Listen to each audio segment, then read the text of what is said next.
tienes que contar. Bueno, ha dicho que empecemos ya. So hello, welcome back to the first of today's two plenary sessions. Right, okay, is that better? So it gives me great pleasure to be able to introduce Cristina Fleischer-Fominaya, who's an activist, a scholar, and a very influential thinker in the field of social movements. And a very visible scholar also in the media.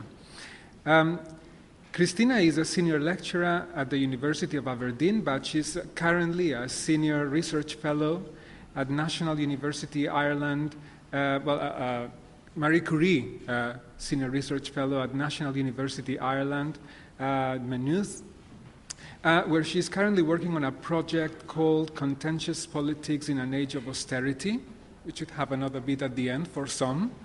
And the way in which she presents her project is, this is a project that looks at collective forms of resistance to austerity measures imposed by European governments, allegedly, and I think that's very, very good, I like that, allegedly due to the global financial crisis and related forms of protest for stronger democracy, greater economic justice, more transparency, and against corruption. One of her most recent publications, well, definitely, her latest publication as a monograph in 2014 is Social Movements and Globalization, How Protests, Occupations, and Uprisings Are Changing the World, which is published by Palgrave. It's been widely and very positively reviewed, and I noted that Roar magazine says that one of the arguments driving the book is the point that she makes that associations between local, national, and global acts of resistance are progressively built, strengthening movements' responses to the advancements of neoliberal globalization. And yet, the review says, and the book makes that point, the core challenge of overcoming differences between national contexts persists. So I think that, given in mind the centrality of that point to discussions on translation, and specifically on translation of protest and dissent and so on, it's very fitting that today she has a paper entitled The Translation of Protests and Movements Across Time, Spaces and Cultures, which I hope will develop that further. So please join me in welcoming Cristina.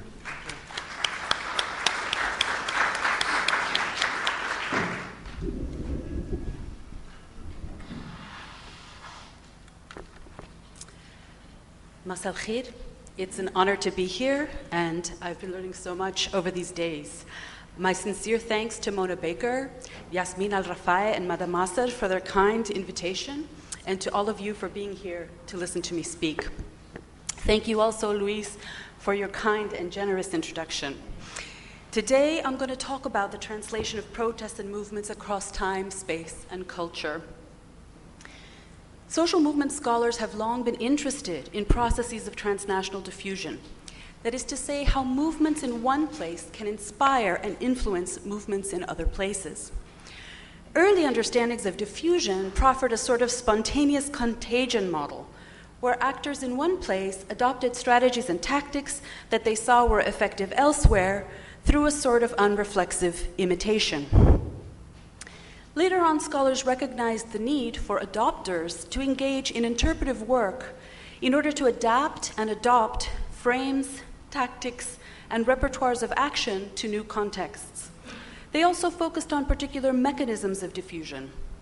For example, Sidney Tarrow distinguishes between three types. He talks about direct diffusion, which involves the transmission of ideas and innovations through direct contact between people. Interactive non-relational diffusion, where people are inspired to adopt elements of protest movements elsewhere because they find out about them through the media or through talking to people in their own networks. Or mediated diffusion, in which third parties act as translators or brokers between groups of people in different contexts who otherwise would have no direct contact with each other. diffusion can be something as simple as a slogan or as complex as an entire form of organization. And a slogan can be transmitted very quickly, whereas new forms of organizational practice can take decades to transfer, if they transfer at all. But neither a slogan nor much less a form of organization can be transmitted or adopted without significant cultural work taking place, or some cultural work taking place. And the ability to culturally translate aspects of movements from one place to another will influence the likelihood that they will be adopted. On the other hand, as I would like to show you today, it's very difficult to predict what elements of a movement will become inspirational to a movement elsewhere, how it will be interpreted or understood, and what impact it will have. In some cases, simple translation is all that you really need. For example, the slogan, bread, freedom, and social justice, is quite easily understood across different contexts, even if the concept of freedom and the concept of social justice may in fact be very different in one place or another. Sometimes the contrast between an image and a slogan is all that's needed to transmit a clear message. Recently, Greek President Tsipras of the Syriza party appointed an all-male cabinet to his new supposedly progressive government. In Spain, people tweeted photographs of the new cabinet, like this one, and they added to it just the hashtag, Sin mujeres no hay democracia. Without women, there is no democracy.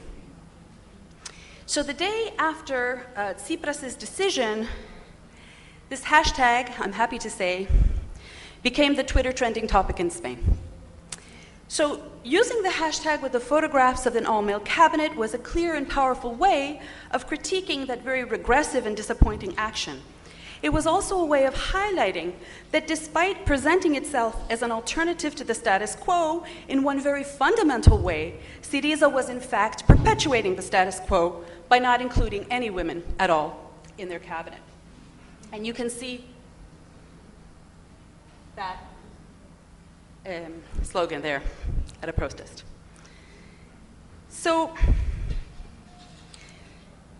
this is another example of a slogan that doesn't really require a lot of work to understand across contexts, because it's quite simple, it's quite direct, it's unambiguous, and it's incontrovertible. Here we have another image that's very simple but also very powerful. This was created by the 19-year-old artist Rydell to protest the gag law in Spain. And so you have the person removing the gag, the gagged person's removing the gag, and a very simple speech bubble that says, "My voice is not a crime." So those are quite simple.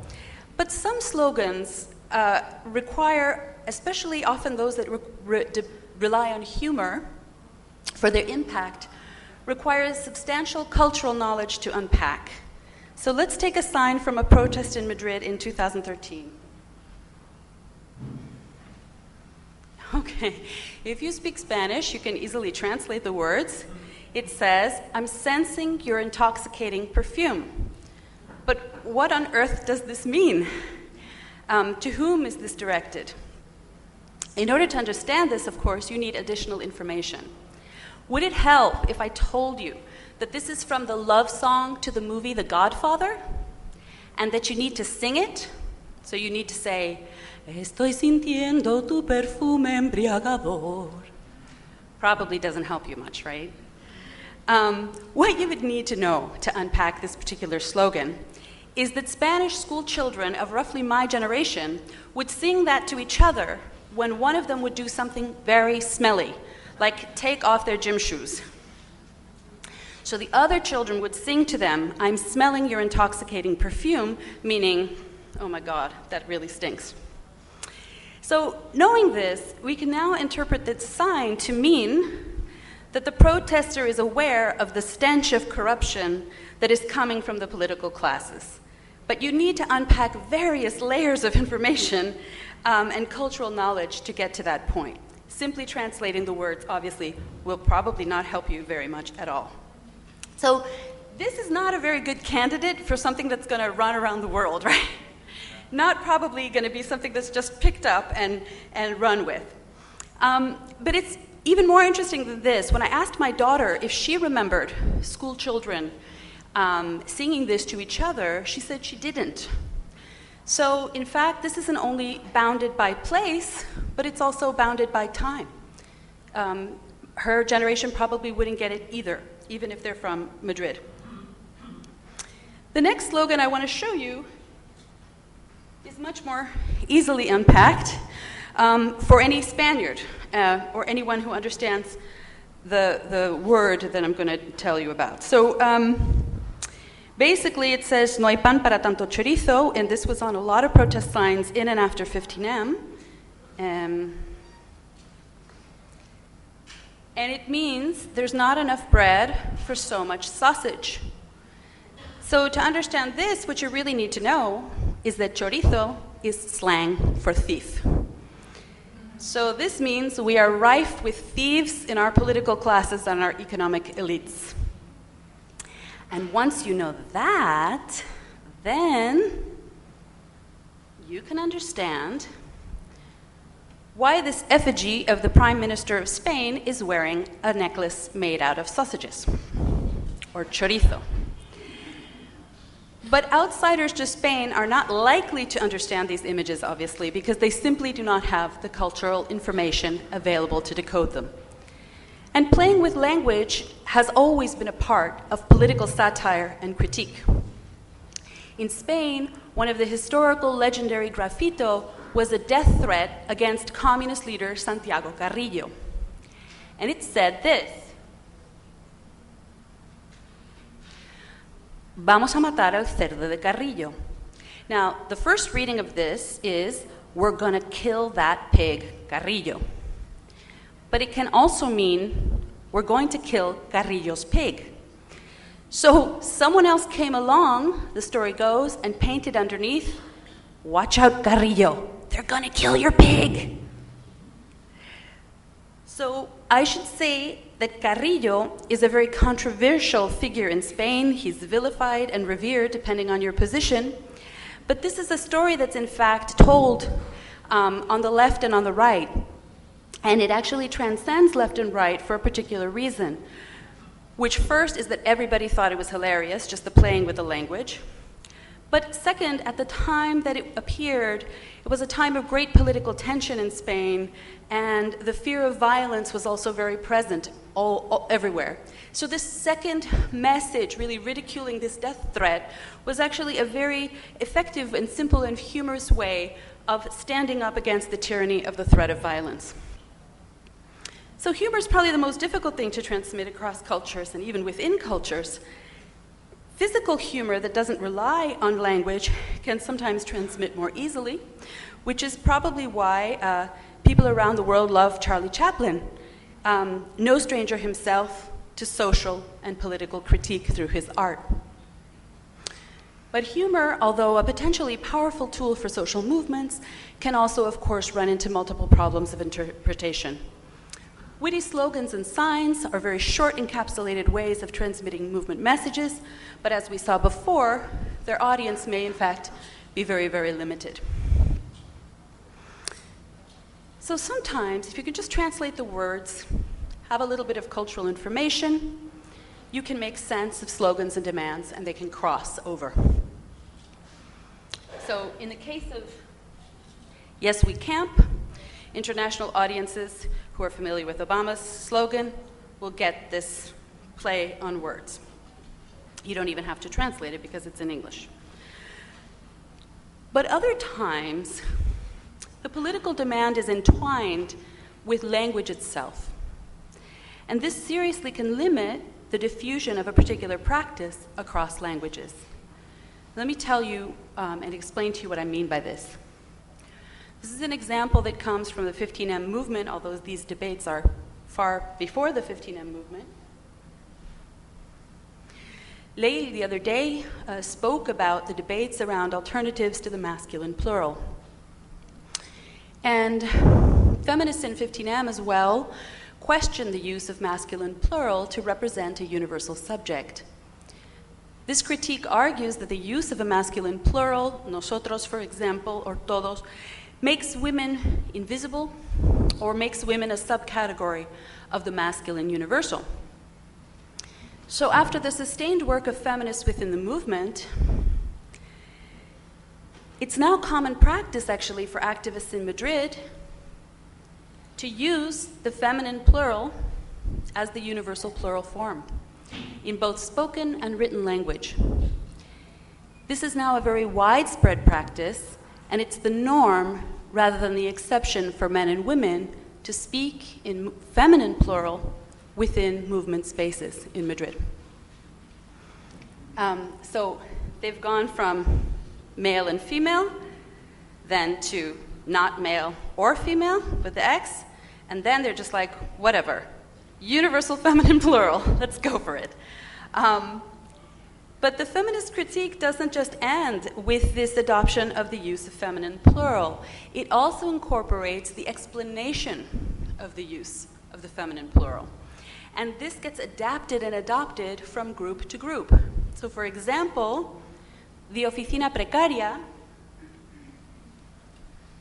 which is an activist group that works on issues of labor precariousness, explains the practice on their website in this way, linking it to the issue of political representation, labor precariousness, and patriarchy. So they say, all the articles on our webpage are written in feminine plural. Our texts are written for both sexes equally, just our texts that are written in masculine plural. This small violation of grammatical norms is a feminist gesture whose goal is to call attention to the fact that women are still discriminated against in our society, especially in the political realm and in the world of work. Because the fight against precariousness cannot be separated from the fight against patriarchy.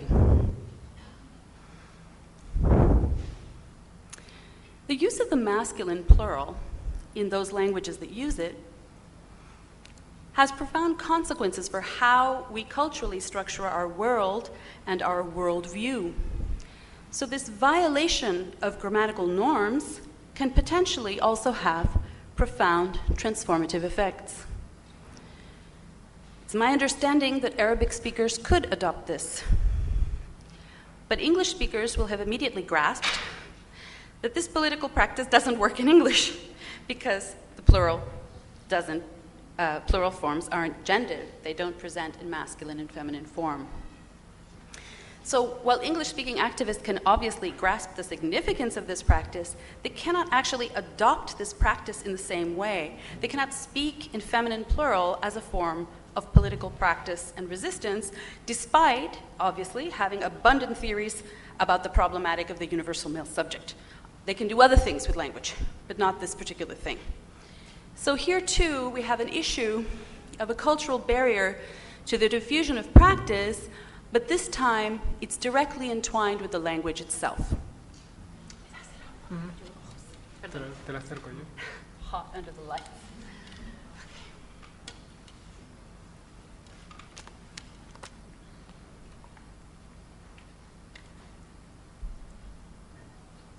But of course, there are many ideas and practices that do flow from one space to another. And when we think about processes of diffusion, we most often think about them within a relatively short period of time and across space. For example, the recent global wave of protests from Iceland to Tunis to Egypt, elsewhere, Spain, and beyond. And of course, Tahrir Square was an emblematic and influential inspiration around the world. But what were the mechanisms of transmission? In Spain, activists mostly followed what was happening online and through some mass media coverage. But it's my understanding that in Madrid, at least, which is what I know the best, there was little direct contact with activists in Egypt. But there was a contagion of excitement and possibility. There was a feeling, this can be done. It could be done. Now, occupying squares is not new. And in fact, in Madrid in the 1990s, there was a mass tent occupation in a very public avenue with about 500 tents. But this wasn't what activists were remembering or drawing on or responding to when they decided to stay over and camp in the Puerta del Sol. They were being inspired by Tahrir, which was farther in space, but closer in time and greater in impact. Likewise, Tahrir inspired the Adbusters ad, "Are you ready for a Tahrir moment?" that called for the Occupy Wall Street in the United States. But there were more direct contexts and mechanisms of transmission before this ad.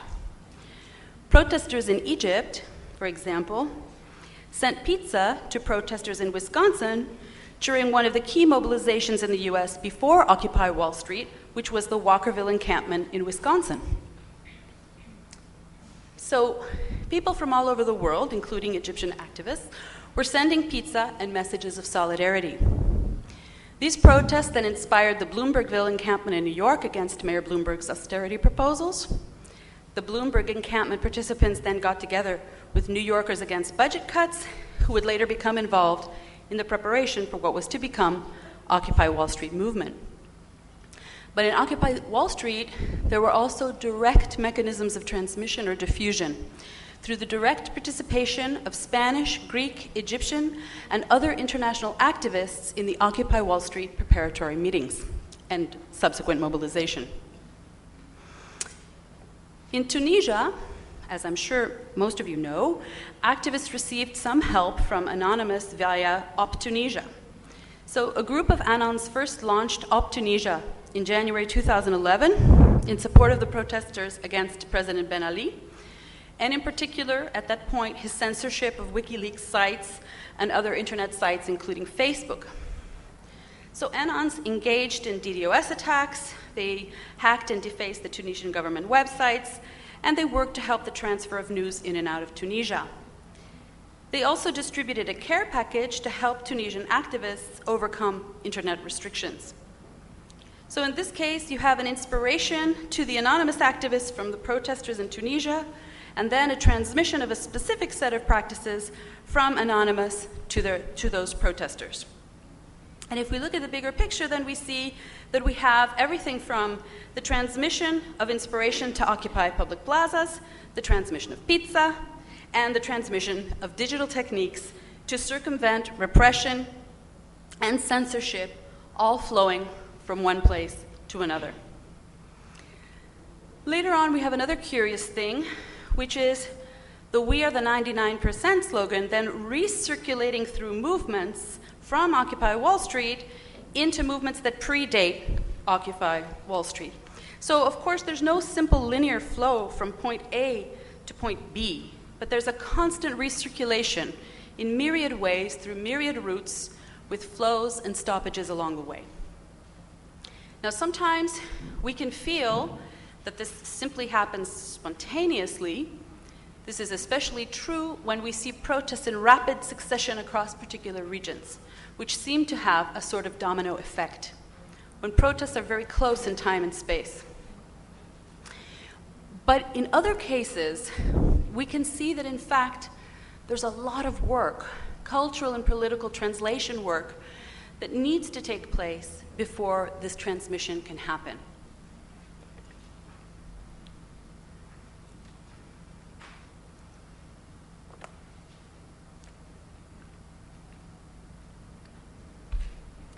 So I want to turn now to tell you about a case of transnational diffusion with a great distance across time and space, to highlight the sort of translation work that can happen within movements and the impact that it can have.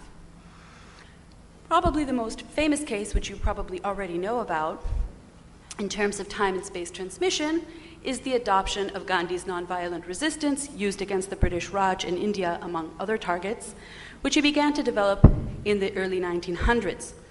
And it was later adopted and adapted by the civil rights movement activists in the United States in the 1960s. But if we think about that, as extraordinary as it is across time and space, we can actually find some shared elements across these cases, many shared elements, including the demands for equality or rights before the law, the demand for the ability to intervene in politics through voting and self-determination or self-determination, the framing of the protesters as people who are being oppressed by a powerful white elite, and even the religious and spiritual nature of these two movements' political leadership. But in the case I'd like to talk to you now about, these links are not at all clear at first glance. The tactic that I'm going to tell you about is called an escrache. And I'm going to need to explain this to you at some length, forgive me. There's no translation, actually, for this word into English. And I apologize to the translators. You can just say escrache, escrache, escrache. So the escrache travels from its origin in Argentina in 1995 in the context of the aftermath of the Dirty War. And it travels to the other point, which I'm going to highlight today, to the housing crisis of Spain in 2013. How and why did this tactic make such a big leap? How did the adopters explain this link? And what happens when such a tactic is adopted into a different political context and transferred over, actually, to a very different issue? But first, I should tell you what is an escrache, right? So, an escrache is a form of direct action. It's collective, it's public, it's peaceful, and it's a moral condemnation of an individual who's accused of participating in, permitting, or perpetuating an injustice. The escrache is carried out by those who are affected by this unjust or immoral act. It involves a planned encounter with the target of the action in either their home or outside their home, not in their home, or work or a public place, in order to publicly name and shame them. The escrache can include theater, whistling, banging on pots and pans, chanting, postering, storytelling, or graffiti. Now, the escrache symbolizes a transformation from victim to activist.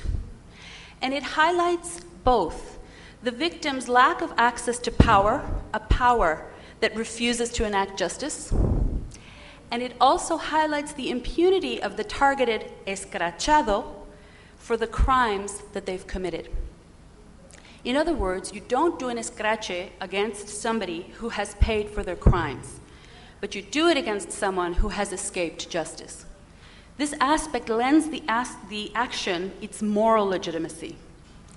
But because it's also about impunity, the escrache is never just about the individual who's targeted, but it's always also a condemnation of a wider lack of justice in society.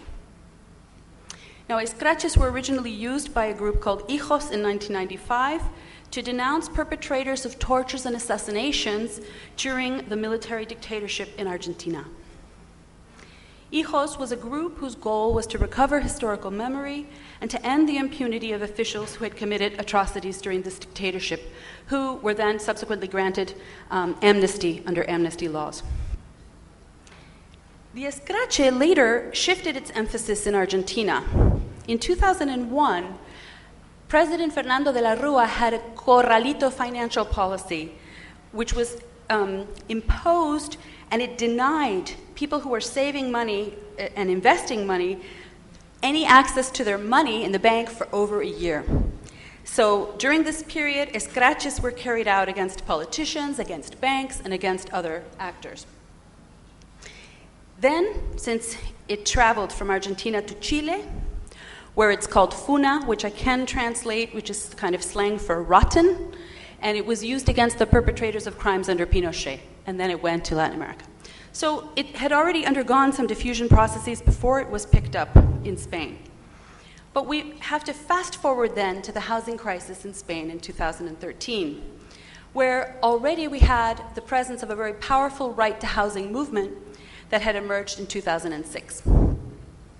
But what on earth is the connection between atrocities committed in dictatorships, and the Spanish housing crisis. Could it be, in fact, that they adopted this term escraches because of its association with Argentina's financial crisis and its later use? Could that be the connecting factor?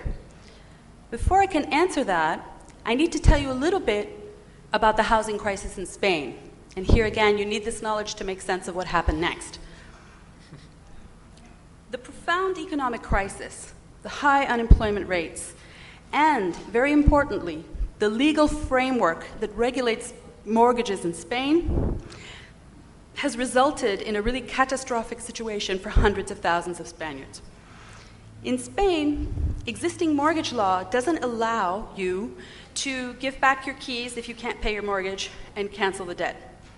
Even if you are evicted from your home, even if the bank repossesses your home, you still are left with a debt for the rest of your life. Okay? So, since most people lose their home and they can't pay their mortgage because they've lost their job, they really are facing years of crippling debt, and they're very unlikely to regain ever any sort of financial stability.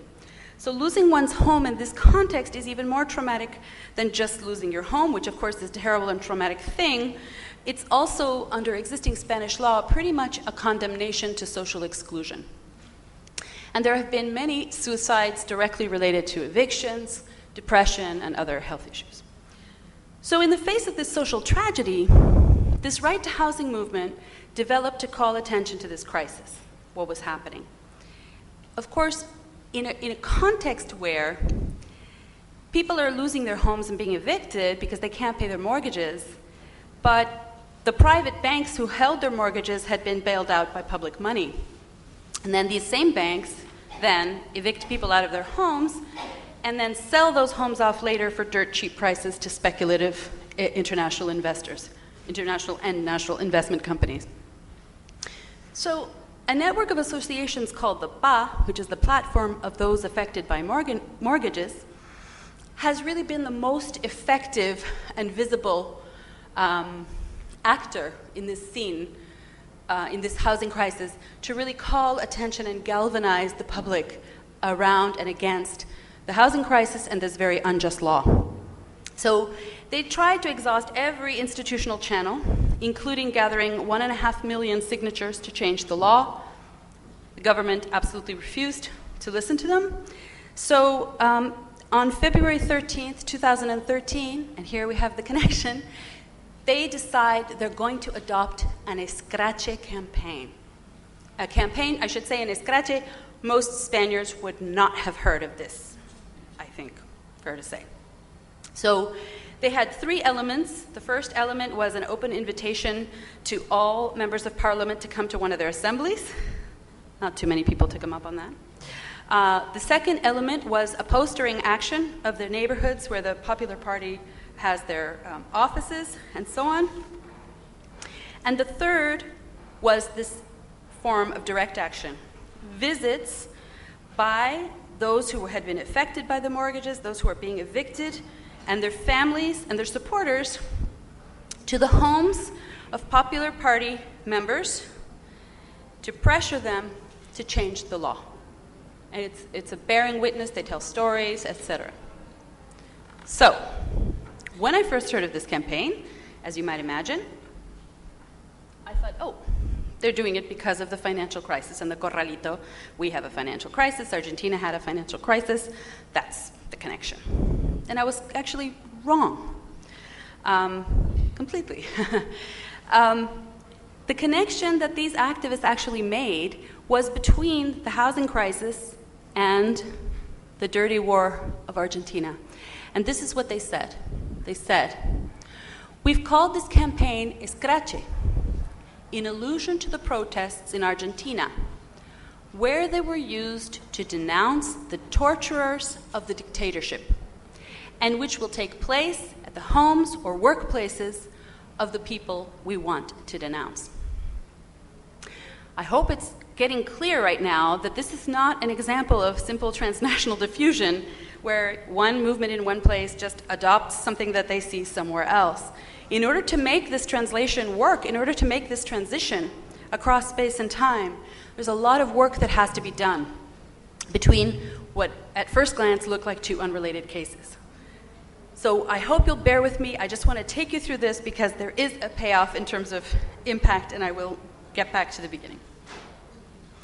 So one of the first things and the clear connections that they made was around the issue of human rights and the impunity of those who fail to safeguard people's rights and who violate those rights through their politics. In this case, the PA activists worked to forge a series of moral equivalences between the actors in both cases. Okay? So they're making an equivalence between the perpetrators or those responsible in both cases and the victims in both cases who are being denied their human rights. In the case of Spain, their human right to decent housing. So the original notion, here's the problematic part, right? The original notion of inaccessibility of elites in Argentina, which is the source of their impunity, is that that's what makes them untouchable, right? You can't touch them. You can't reach them. They're free from justice. It's now transferred over to a critique of the inaccessibility of political leaders to their citizens. And this in a context of very high-profile corruption cases and linked also to those politicians' impunity in the face also of these corruption scandals. You can see this work that they're doing. But of course, unlike the ones in Argentina who kind of wanted to leave a low profile, Popular Party members, they control the government. They're publicly elected officials. They're very highly visible everywhere. So this, again, is a very different context. So the PA's deliberate choice of this term, escrache, which is clearly linked to the atrocities of the Argentinian and Chilean dictatorships, and their use of the term financial genocide to describe the housing crisis, attempts to forge a moral equivalence between the Popular Party in Spain and the members of the military regimes in Argentina and Chile.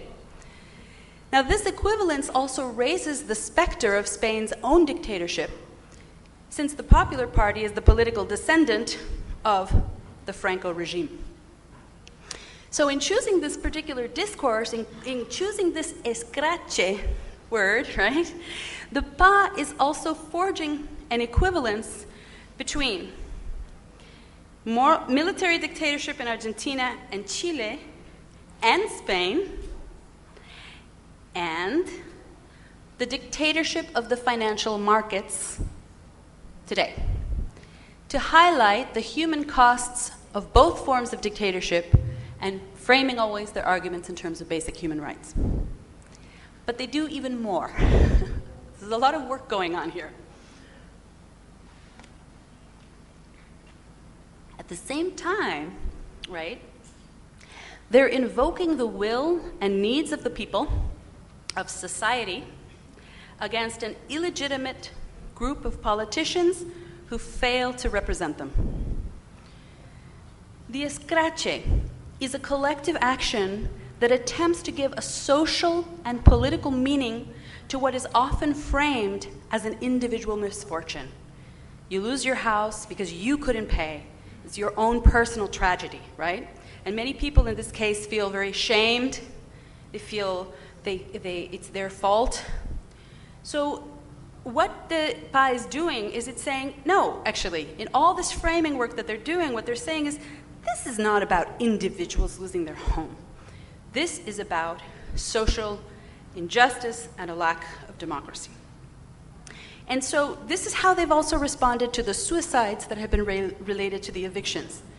When one woman facing eviction took her life, some 8,000 protesters stood in front of the Palace of Justice in Baracaldo, chanting slogans like, "It's not a suicide, it's a homicide," and "Financial terrorism must be stopped." Now, as you might imagine, the escrache is a very controversial tactic, right? And the political elites and the associated media responded in this way. They responded by arguing that the tactic itself was inherently anti-democratic, that it was coercing, politicians who had been elected by the people, that it was violent, and they even tried to forge their own moral equivalence between the use of the escrache by the activists who had been evicted and the Nazi regime's treatment of the Jews. Because, of course, they also were targeting individual politicians in this case. But, of course, they also accused the activists of having links to terrorism, which is pretty standard in Spain. Now, despite this counter-campaign, a very high percentage of Spaniards, 78%, even after this counter-campaign, continued to support the escrache. And so now something really interesting happens, okay? The result of this backlash against the escrache triggers a much wider confrontation and debate over what is democracy, right? What is democracy really? So, the Pa Escrache campaign doesn't just highlight the cost of the housing crisis in Spain, which is a lot of work already to do, but they do it very effectively, but that's not all they're doing. It's a much, much broader critique of the existing democratic deficit in representative democracy. And in this, it shares one of the central themes of the anti-austerity and pro-democracy protests of the 15M movement. So let's look at how the PA then frames the escrache, reframes it against this backlash.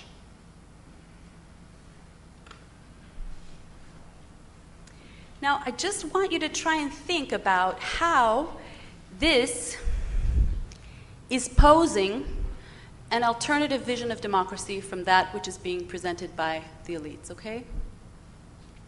So, the escrache is an expression of the will and outrage of the people, which is proven by survey data and the mass public support for the escrache.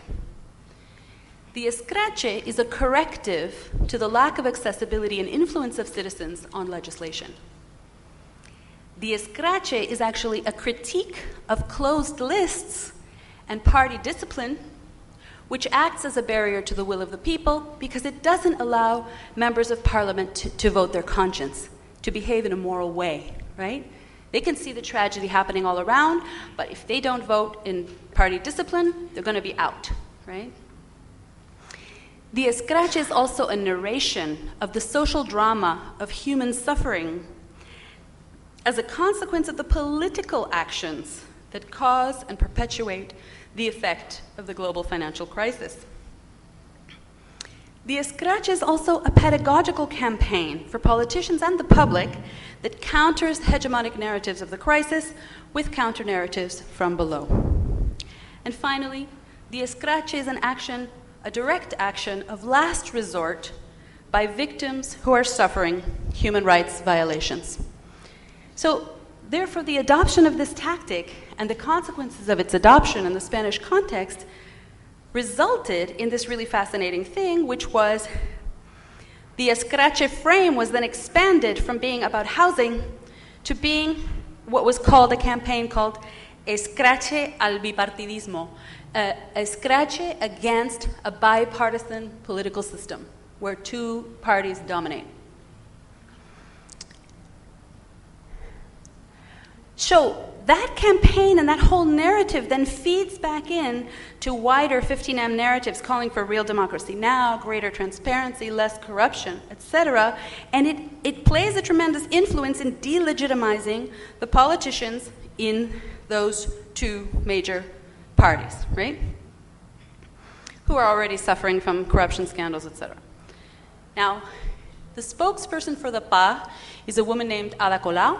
Or she was the spokesperson, she's not anymore. She gained a lot of visibility, increased visibility, partly through this tactic. And she herself then turned to electoral politics, heading up a new political platform which is presenting soon in Barcelona for the municipal elections.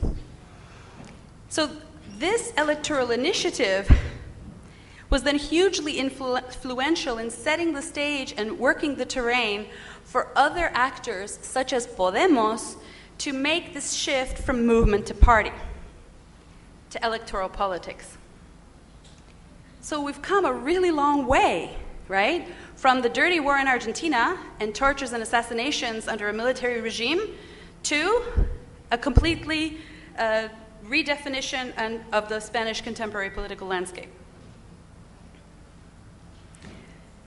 While I'm not suggesting by any means any sort of direct, linear causal effect, and I'm not ignoring other very important factors, I am tracing a line of influence from those activists who fought against the dirty war in Argentina to the rise of a new political party in Spain that seems like it's going to overcome the bipartisan structure, if it hasn't already done so, of contemporary Spanish politics. Now, this is partly to highlight the extensive cultural and political translation work that's done by adopters, but it's also because I want to make a much wider point. It's impossible to predict the consequences over time and space of a social movement or a revolution. Something that can even seem to be a total failure when you measure it in narrow political terms or when you measure it in short periods of time can prove to have a powerful and lasting influence and serve as an inspiration that sets in motion forces that later flourish elsewhere and elsewhen. This fact is often overlooked in scholarly and journalistic accounts of movement consequences, because often the role of time, history, and culture and space are overlooked. I spoke earlier about the influence of Tahrir on the 15M movement in Spain, and the consequences of that inspiration can be felt still, long after the initial excitement has worn off and the occupation of both squares is long over. Without Tahrir, who knows if the decision to occupy the Puerta del Sol in Madrid would have been taken when it was. It wouldn't have. It wouldn't have. And without that decision to remain in the square, we wouldn't have today a reconfiguration of the political landscape in Spain with a new party, Podemos, leading in the polls. A party that would not have been created, would not have had any success that it's had without the mobilizations of 15M. Likewise, the escrache had a long-reaching and unexpected effect, and it's played its own role in transforming the Spanish political landscape. So we can't predict ever movement outcomes. We can only seek inspiration and hope to inspire in our turn. Thank you for listening to me. Shukran.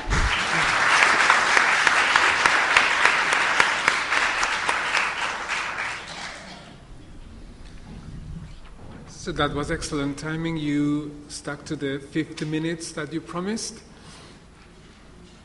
So we are ready now to take questions. So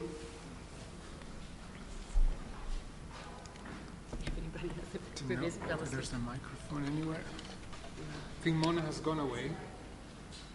Oh.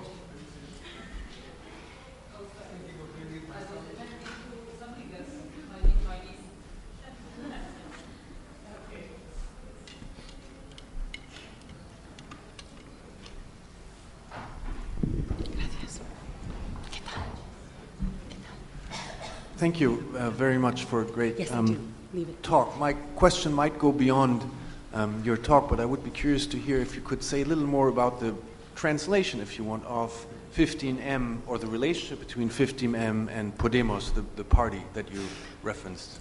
Thank you. Oh no, the dreaded question. Yeah, probably one at a time is fine. I'm going to do not at all subliminal advertising. So thank you, Peter, for this question. It's a really complex question, and in fact, I'm writing a book partly about that. How is it that you go from a movement that's apartisan, completely apartisan, not apolitical? I really hate this term, apolitical. It's not apolitical, it was never apolitical, but apartisan. To a situation where you've got entire assemblies of 15M now involved in electoral politics, especially at the municipal level, but obviously also at the national and autonomous community level. And I think this translation would never have happened, if we can call it a translation using the language of the conference, if it hadn't been for the absolute impermeability of politicians in Spain to listen to the demands of the people. You just wouldn't have gotten to that point. People would have carried on doing other forms, and they still are carrying on doing many other forms of resistance and activism and solidarity. But that's part of it. There's also a very long answer, which I won't give now, but it has also to do with media representation. It has to do with charismatic leadership. It has to do with how you reach people in their homes through the television, etc. So there is a whole other kind of answer. But without 15M, Podemos does not become in any, it's impossible to understand that success without 15M. So we have to really remember and give agency to the movements. Not that means that everybody in 15M by any means, supports Podemos or isn't critical, etc., but just to say that they laid the terrain. Yeah. We've got a question over there. Hi. Thank you. I think it's the first time that I hear what happened in Spain, in Egypt, and being Spanish is very interesting and kind of weird. I don't know. I was wondering if you can expand a bit, because I think it's also a very interesting thing, on another, I don't know how to say, practice that was happening at that time as well with this del movimiento asambleario, with things like chairs to the street, like sillas a la calle, when the people used to take, like all the assembly movements, how they were divided, how they managed the 15M to really bring people to the streets to discuss many issues. And how does it play in the whole, in the lecture that we just heard? Yeah, that's a really good question. Thank you. One of the points that I didn't make, and I always usually do stress a lot in my own work, is precisely that 15M doesn't begin with 15M. 15M doesn't begin with the occupation of Puerta del Sol, and I'm sure Tahrir doesn't begin, of course, with a revolutionary moment. It begins over a long period of time beforehand. It begins as a result of people building networks of trust and solidarity and discussion and critique and so on. So 15M then comes to the square, this very important moment. It is incredibly important that they occupied the square, that as a tactic has a real material consequences. But they come with a lot of skills. Okay, this idea that all of a sudden people show up in an assembly and know spontaneously how they're going to, mediate between 5,000 people who want to speak and come to consensus is just ridiculous. So they come with a lot of skills that have been built up over decades. In the case of Madrid and the autonomous networks of Madrid, which I've been, researching and participating in for like 20 years now.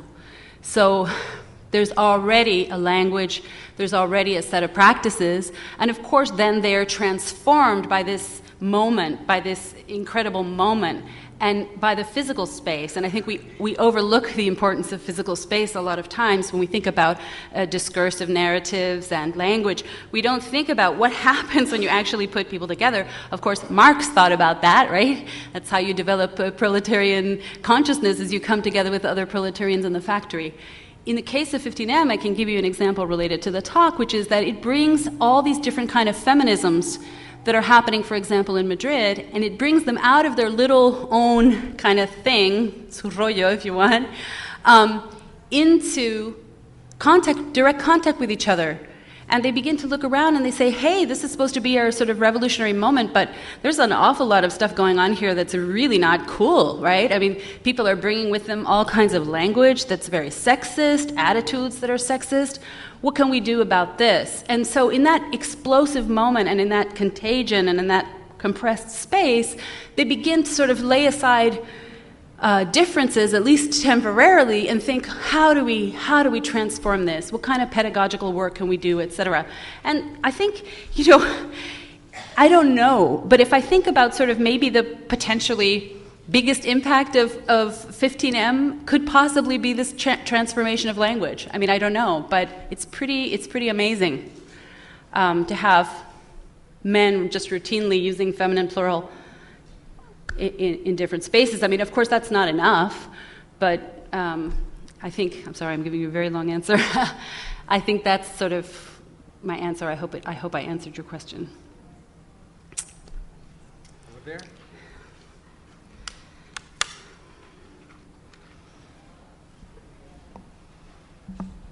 Hi, thanks so much for a really interesting presentation.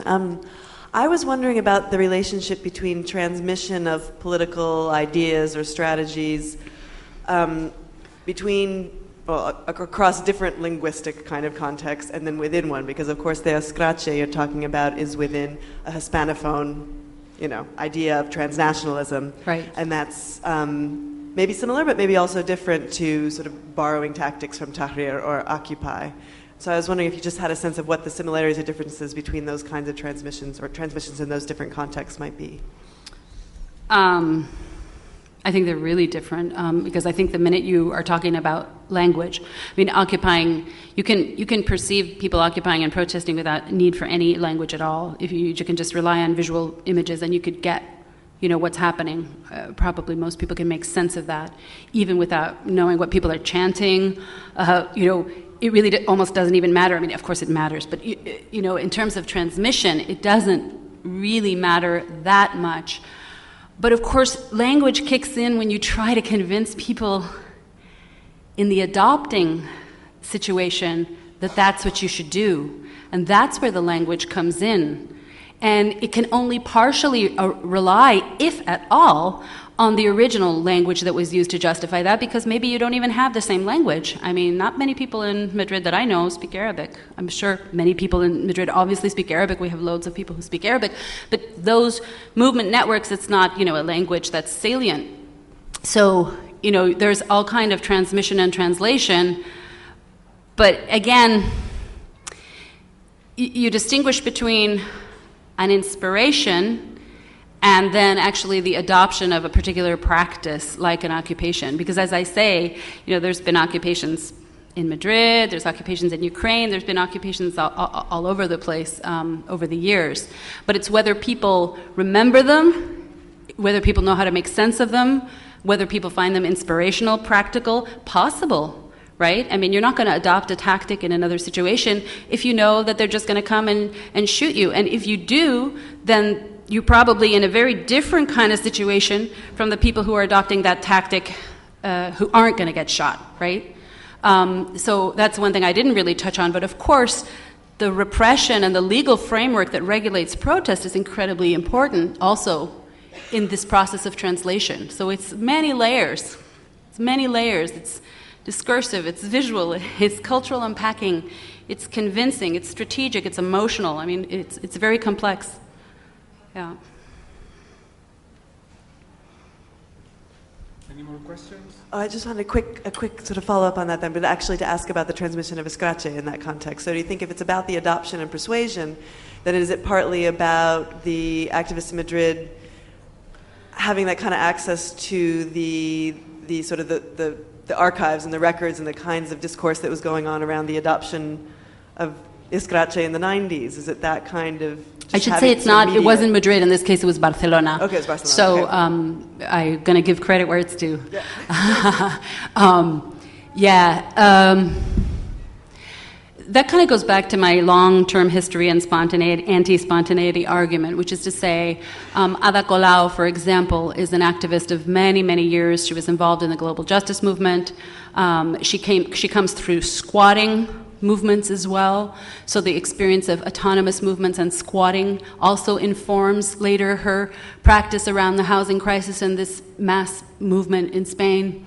And yes, I mean, there also is a lot of direct connection between Argentina and Spain, as you can imagine, with both exiles from Spain living in Argentina, exiles from Argentina living in Spain, and also a lot of really strong intellectual flows and transmission between activist intellectuals, if you will.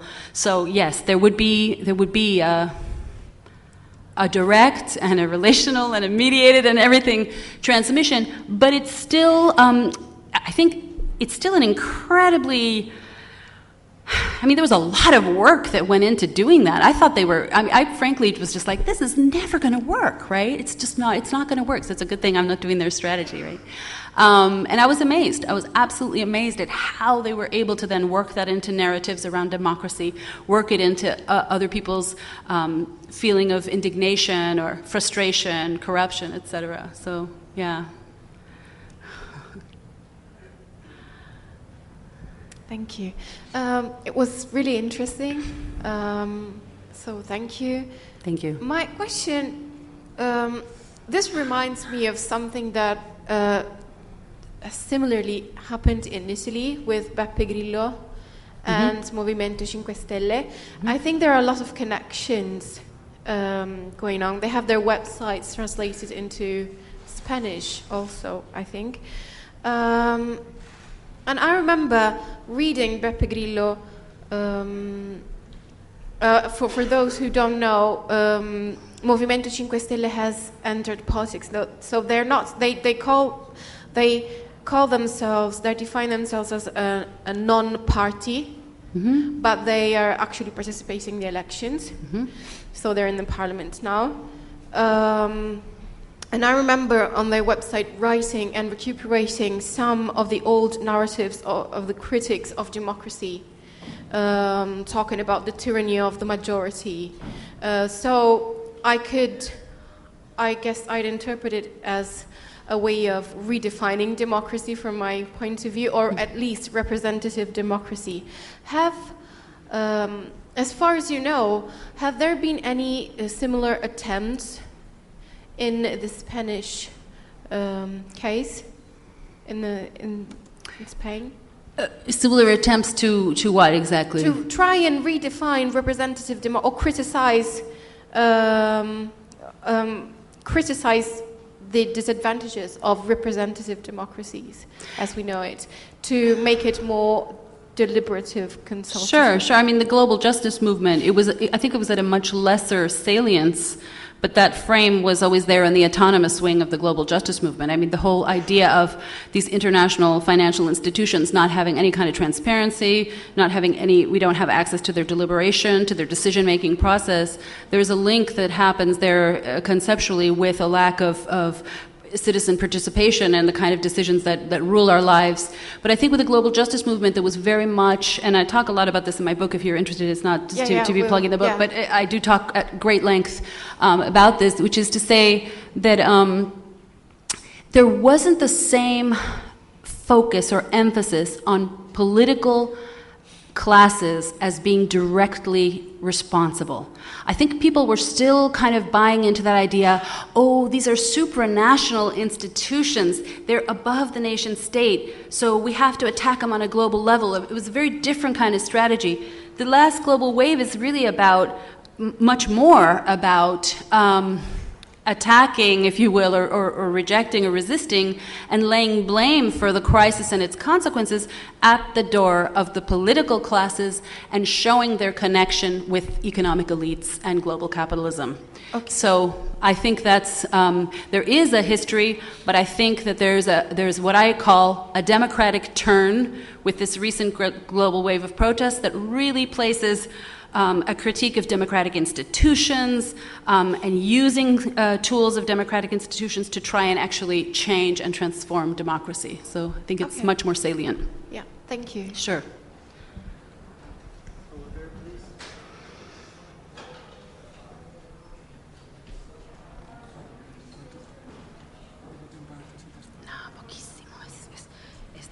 Uy, he tirado mi hoja. Ah, no, está aquí. Es decir, esto y enseñar 3 slides. Sí, no, tranquilo. O sea, de verdad es una cosa rapidísima que si me pasa un minuto no pasa nada. Is there any...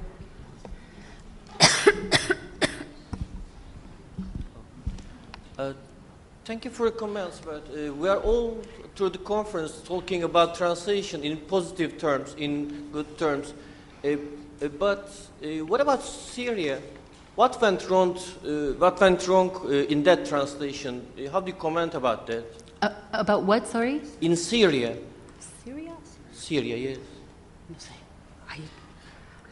Could you elaborate on your question? So yes, there was I think the occupation or the Tahrir movement also was translated there in a way, and then something went wrong, and it went into a civil war, and now the ISIS and everything. So what went wrong there? Well, I think, this kind of in a way relates back to the Pepe Grillo question. Although Pepe Grillo was successful, I think Pepe Grillo wasn't as successful as Podemos. This is a roundabout way of getting to your question. Because they didn't have the connection to the activist networks in the same way. I don't know about the situation in Syria, but I think, and I suspect, that also it depends a lot on repression and the context in which you mobilize. You can have the best will in the world to protest, but if you have no public space available to protest, or if you occupy it and you're just brutally evicted, it's a complex thing, because actually there's no easy formula to talk about repression and mobilization. Sometimes repression increases mobilization and legitimizes protest. Sometimes it, squashes it, and it's very, very difficult to understand. As scholars, we really don't have. I've never seen any convincing explanation that could tell me really when and why that happens the way that it does. But I think it has to do. I read a very interesting article years ago by Stephen Pfaff talking about, why did the opposition to the German Democratic Republic start publicly in, I think it was Leipzig, I hope I'm getting this right. Why there? Why not Berlin? Why not a bigger city?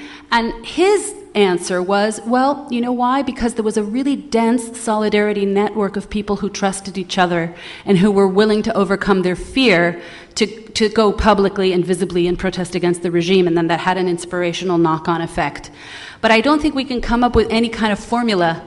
I mean, I wish we could. We could have a formula for I think it really depends on so many factors, and it's very complex to make sense of why some things succeed and some things fail. And I really don't like those terms either, because I think, as I tried to show, even something that looks like it failed, we don't know what are the outcome. Maybe in Syria, the next 10 years, 20 years, 30 years, 5 years, maybe what happened during that moment then gets translated into another form of solidarity, understanding, critique, consciousness raising. Maybe the children of those people grow up hearing stories about how their parents, participated in that occupation, etc. So we really don't know. Yeah, thank you. Any more questions? In that case, perhaps I could ask you very briefly, if that's okay. I was remembering the final speaker yesterday was talking about the fact that she wasn't expecting to go through a revolutionary period in her lifetime. She thought she had missed most of them, the important ones anyway.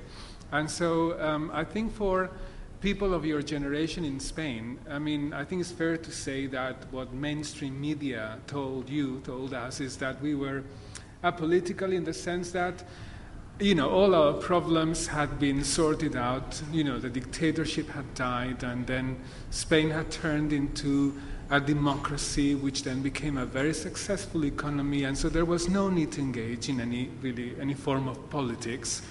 And so then things change around completely. So, are you lucky or what? You're a social movements scholar, and you get all this happening in Spain.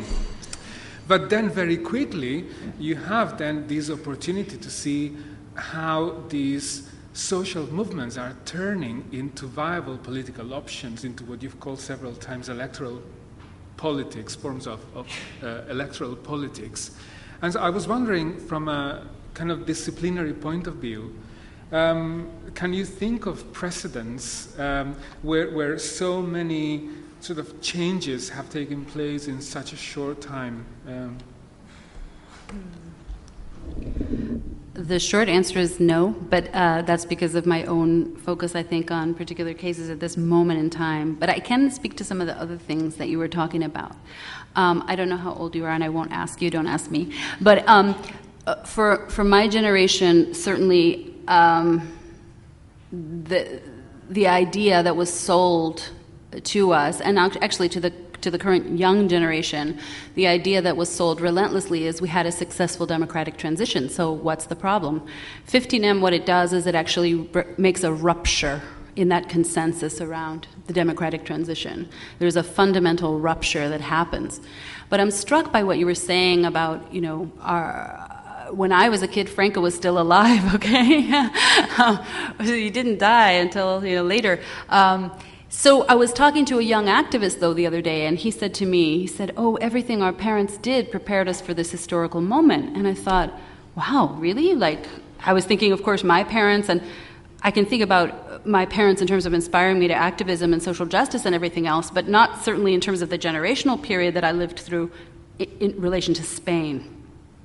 But of course, he was younger than I am, and his childhood was during the Movida, right? So he was telling me about sort of subversive and radical television shows that he would watch, and he started naming all these different television shows which a bunch of activists who had been artists who had also been activists against the Franco regime were involved in creating these programs, and that's what he was watching on TV.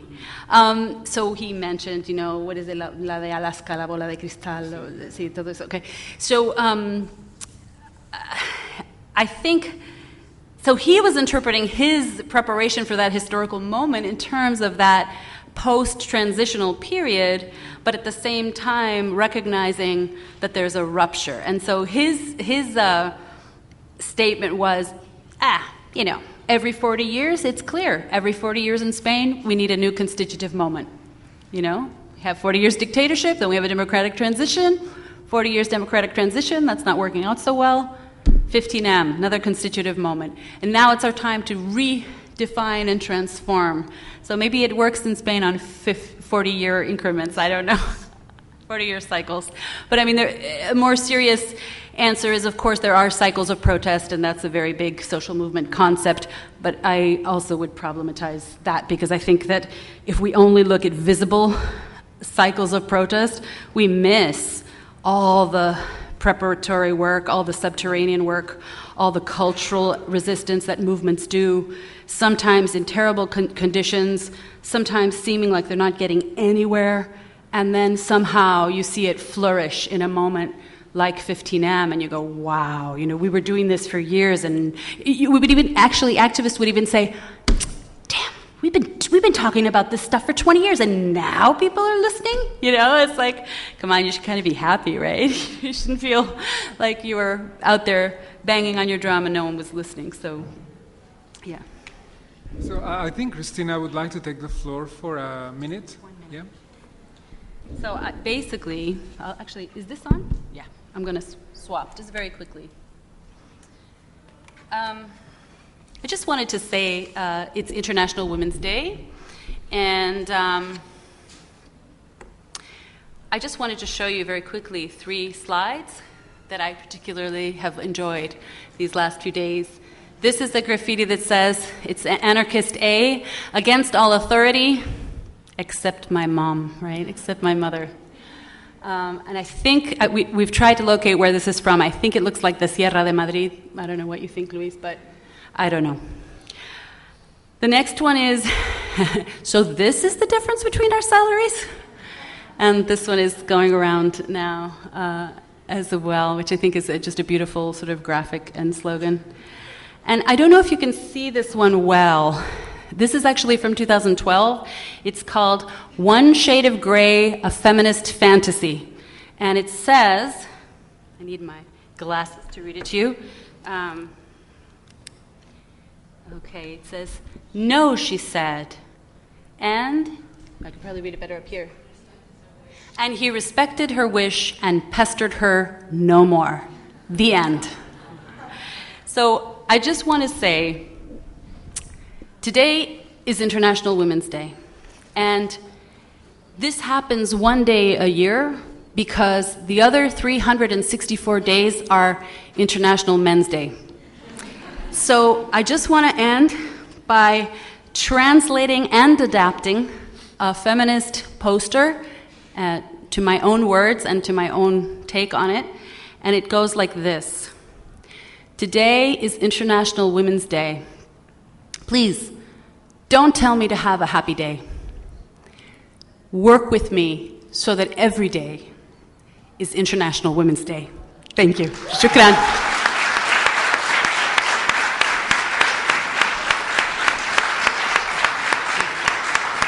Thank you so much.